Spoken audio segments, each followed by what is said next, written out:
travailler, ils finissent alignés les uns à côté des autres, puis enchaînés aux mains et aux pieds comme les pires criminels.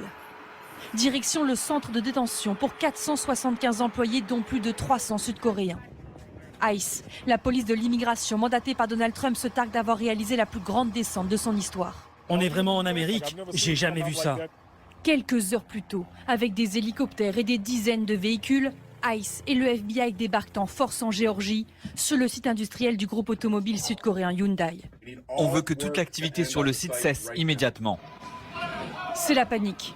Plusieurs salariés tentent de s'enfuir, de se cacher dans les entrepôts. Certains finissent même dans l'eau avant d'être finalement appréhendés. Tous doivent présenter leurs papiers. Beaucoup d'entre eux avaient un visa temporaire qui avait expiré.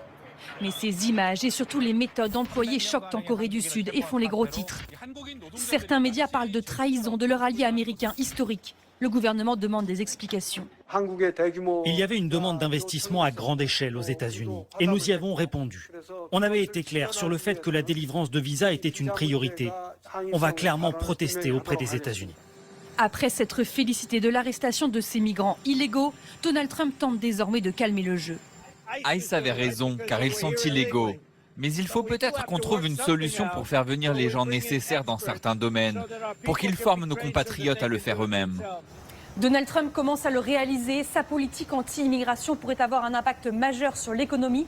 Fin 2025, pour la première fois de leur histoire, les États-Unis pourraient avoir un solde démographique négatif.